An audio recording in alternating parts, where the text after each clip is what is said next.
everyone, welcome to Jivant classes. This is Shivangi Jaiswal coming with a video containing 25 MCQs with their respective answer. I made this video for those who are preparing for various types of competitive exams. If this video is helpful for you, then please like and subscribe my channel to motivate me so that I make more videos like this. So let's start.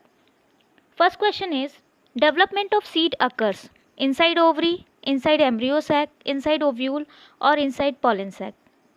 So seed का जो development होता है वो होता है ovule के अंदर. सो inside ovule.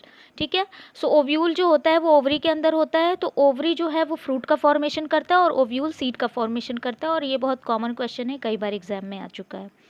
Next, chalazogamy type of pollen tube entry found in pea, Cucurbita, Casuarina, all of these. So the answer is Casuarina. देखो, पॉलन ट्यूब की एंट्री जो होती है वो 3 तरह से हो सकती है. फर्स्ट इज माइक्रोपाइल से थ्रू. माइक्रोपाइल के जरिए जब होती है तब हम उसको बोलते हैं पोरोगैमी. इंटेग्यूमेंट से होती है तो हम उसको बोलते हैं मीजोगैमी. और जब चैल्जा के थ्रू होती है तो हम बोलते हैं उसको चैल्जोगैमी. और मेनली जो कॉमन देखने को मिलता है वो होता है पोरोगैमी यानी माइक्रोपाइल से. ठीक है. Next, polar nuclei related to embryo sac, pollen tube, pollen sac, endosperm. So the answer is embryo sac. Embryo sac के मिड पोर्शन में 2 पोलर न्यूक्लियाई होते हैं जो फर्दर फ्यूज़ होते हैं और सेकेंडरी न्यूक्लियस का फॉर्मेशन करते हैं. और वहीं से जब स्पर्म फर्टिलाइज होता है तो एंडोस्पर्म का फॉर्मेशन होता है.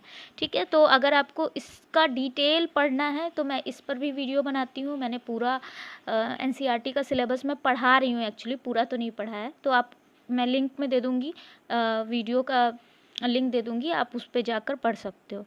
नेक्स्ट पे आते हैं. The first cell of male gametophyte is pollen grain, male gamete, reproductive cell, pollen mother cell. जो मेल गैमेटोफाइट का फर्स्ट सेल होता है वो कौन सा होता है? तो वो पॉलन ग्रेन होता है. Next, embryo sac in Capsella present in seed, stamen, ovule, all of these. तो कैप्सुला जो है वो एक डाइकॉट प्लांट है और उसका एम्ब्रियो सैक कहाँ प्रेजेंट होगा? डेफिनेटली एम्ब्रियो सैक जो होता है ओव्यूल के अंदर प्रेजेंट होता है. हम मोनोकॉट की बात करें या डाइकॉट की बात करें, एम्ब्रियो सैक ओव्यूल के अंदर ही होगा. तो ये थोड़ा कंफ्यूज करने के लिए नाम दे दिया है. ठीक. Next, in Capsella the shape of the embryo is spindle shaped, circular, cone shaped और हर्ट शेप्ड. अभी मैंने बताया कि कैप्सुला एक डाइकॉट प्लांट है और डाइकॉट प्लांट का जो एम्ब्रियो होता है वो हर्ट शेप्ड होता है. हर्ट शेप की जगह कॉर्डेट शेप भी लिख कर दे सकता है, तो कंफ्यूज मत होइएगा. Next, in Capsella plant the entry of pollen tube in embryo through micropyle, through mid of the embryo, through chalaza, all of the above. तो डाइकॉट प्लांट है कैप्सुला, अगेन बता रही हूँ मैं. तो जो सबसे ज़्यादा कॉमन देखने को मिलता है वो माइक्रोपाइल से. तो ऑप्शन ए थ्रू माइक्रोपाइल, जिसको हम बोलते हैं porogamy. Next, male gametophyte in monocotyledons is megaspore, nucellus, microspore, all of the above. तो मेल गैमेटोफाइट जो होता है वो हम माइक्रोस्पोर को ही बोलते हैं. यही माइक्रोस्पोर जो होता है वो फर्दर डेवलप थोड़ा हो जाता है तो हम उसको पॉलन ग्रेन बोलते हैं. तो ऑप्शन में माइक्रोस्पोर या पॉलन ग्रेन दोनों में से जो भी रहे उसको करेक्ट करिएगा. Next, how many meiotic division takes place in microspore mother cell to form 224 microspores? 224, 112, 56, 448. तो देखो, एक माइक्रोस्पोर मदर सेल एक मियोटिक डिवीजन करता है और एक मियोटिक डिवीजन करके कितने हमको माइक्रोस्पोर मिलते हैं? 4 माइक्रोस्पोर्स मिलते हैं. तो अगर एक मियोटिक डिवीजन से 4 माइक्रोस्पोर्स मिल रहे हैं तो 224 माइक्रोस्पोर्स करने के लिए हमको कितने मियोटिक डिवीजन चाहिए? 4 से डिवाइड कर दो, आंसर आएगा आपका 56. Next, growth of pollen tube occurs in its middle portion, at its tips, all over tube, none of these. तो पॉलन ट्यूब की जो ग्रोथ होती है वो उसके टिप पोर्शन पे होती है. So option B is correct. Next, stamen is the male reproductive part, female reproductive part, both A and B, none of these. तो ये बड़ा इजी है. स्टेमन जो होता है वो मेल रिप्रोडक्टिव पार्ट होता है और फीमेल रिप्रोडक्टिव पार्ट को क्या बोलते हैं? कार्पेल या pistil. Next, tapetum help in dehiscence of anther, help in dispersal of pollen grain, is outer layer of an anther, none of the above. तो answer जो होगा वो none of the above. Tapetum जो होता है वो टैपेटल layer anther wall की सबसे इनर लेयर होती है, जो जिसका काम होता है टैपेटल सेल्स का नरिशमेंट प्रोवाइड करना, ठीक है। वो नरिशमेंट प्रोवाइड करते हैं डेवलपिंग माइक्रोस्पोर्स को। सो इसमें से ऐसा कोई भी ऑप्शन नहीं है, इसलिए none of the above.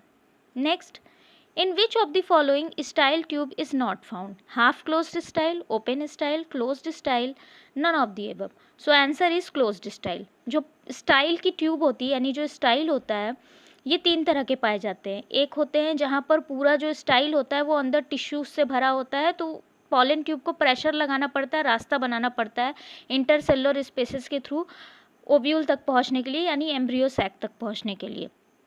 Open style में क्या होता है, रास्ता एकदम क्लियर होता है, ट्यूब एकदम फ्री होती है, कोई टिश्यू अंदर भरी नहीं होती है। हाफ क्लोज्ड में क्या होता है कि कुछ कुछ टिश्यूज़ भी पाए जाते हैं, लेकिन ट्यूब भी मिल जाती है, उनको जाने का रास्ता भी मिल जाता है पॉलन ट्यूब को।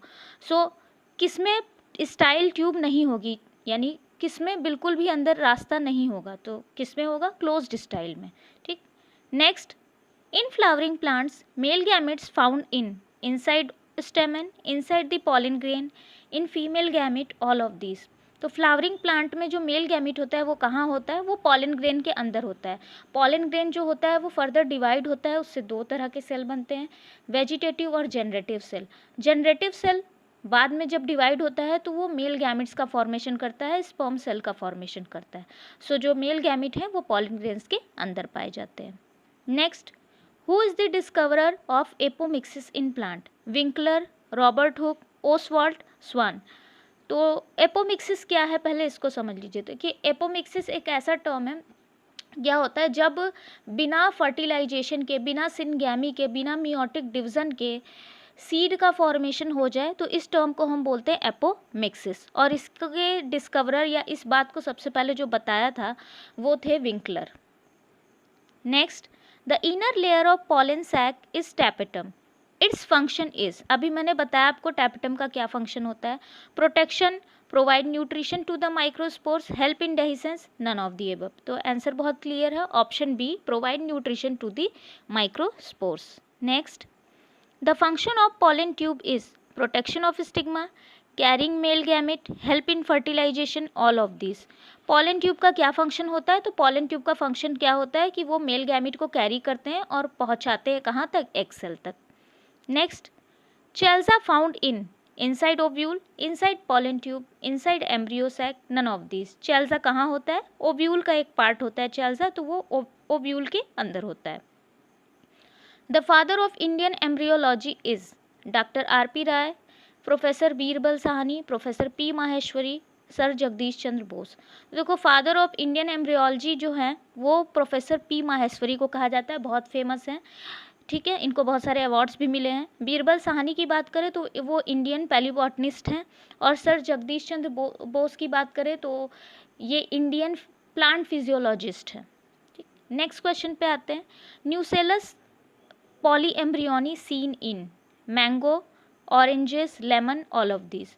तो पॉलीएम्ब्रियोनी क्या होता है, पॉलीएम्ब्रियोनी जब एक से ज़्यादा एम्ब्रियो बनते हैं एक ही सीड के अंदर, तो हम उसको बोलते हैं पॉलीएम्ब्रियोनी। एक ही फर्टिलाइज्ड एग से एक से ज़्यादा एम्ब्रियो का फॉर्मेशन होना पॉलीएम्ब्रियोनी कहते हैं। अब ये पॉलीएम्ब्रियोनी कई तरह के होते हैं, कहीं कहीं कभी कभी ऐसा देखने को मिलता है कि जो न्यूसेलस के सेल होते हैं उनसे एम्ब्रियो का फॉर्मेशन होने लगता है, तो इसको हम बोलते हैं न्यूसेलस पॉलीएम्ब्रियोनी। और ये किन किन में देखा जाता है, तो ये मैंगो में भी देखा जाता है, ऑरेंज में भी देखा जाता है और लेमन में भी। तो option D is correct, all of these. Next, the male gametophyte in angiospermic plant is gamete, egg cell, pollen grain, none of these. तो भाई गैमेट सिर्फ थोड़ी ना, क्या नाम है उसका, तो जो मेल गैमेटोफाइट होता है उसको हम पॉलन ग्रेन कहते हैं। मैंने पहले ही बताया, माइक्रोस्पोर रहेगा तो भी करेक्ट होगा। Next, who describe the term double fertilisation? Double fertilisation को सबसे पहले किसने बताया था, तो वो नवाश्चिन थे जिन्होंने डबल फर्टिलाइजेशन के बारे में बताया था। Next, who discovered polyembryony in oranges? किसने बताया था पॉलीएम्ब्रियोनी को सबसे पहले, तो Anton von Leeuwenhoek, option B is correct. इन्होंने सबसे पहले पॉलीएम्ब्रियोनी बताई थी, और किस में बताई थी, ऑरेंजेस में।